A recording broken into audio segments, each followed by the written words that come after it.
আসসালামু আলাইকুম ভিউয়ার্স, আশা করছি সবাই ভালো আছেন। আজকে চলে এসেছি একটা মজাদার ডিম ভাপার রেসিপি নিয়ে। তো চলো দেখা যাক কীভাবে বানিয়েছি।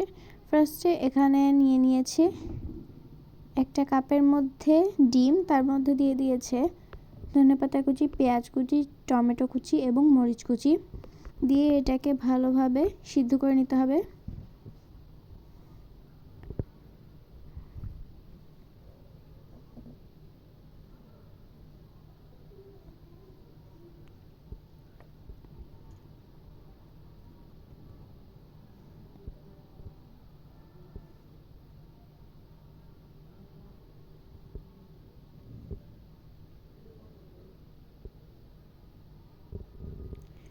তো এখানে ডিম ভাপাটা হয়ে গিয়েছে। এখন এটাকে একটা প্লেটে তুলে নিতে হবে।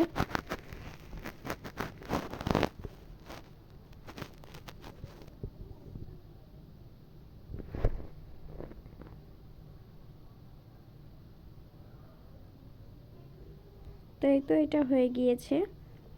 এখন একটা কড়াইতে দিয়ে দিবে সয়াবিন তেল এবং ডিম ভাপাগুলোকে এভাবে মাঝখান থেকে কেটে নিয়েছে, এগুলোকে এভাবে দিয়ে দিতে হবে।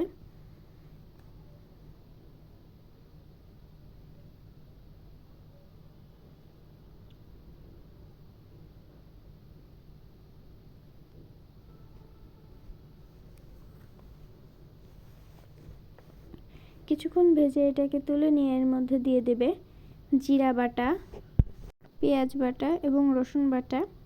দিয়ে দেওয়ার পরে এর মধ্যে দিয়ে দিবে হলুদের গুঁড়া, ধনিয়ার গুঁড়া, মরিচের গুঁড়া এবং কেটে রাখা আলুগুলোকেও।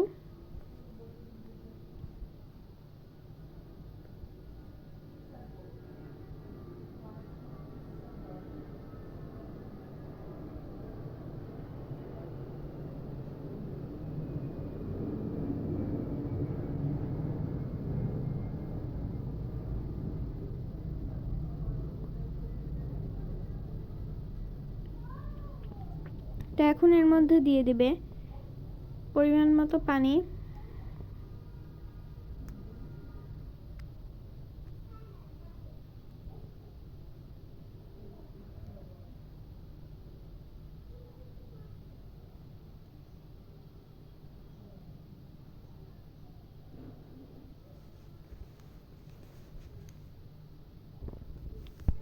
তো আজকে ভিডিওটা ছিল এ পর্যন্তই। সবাই ভালো থাকবেন, সুস্থ থাকবেন। আল্লাহ হাফেজ। আসসালামু আলাইকুম। এবং ভিডিওটি ভালো লাগলে অবশ্যই লাইক করে দিবেন।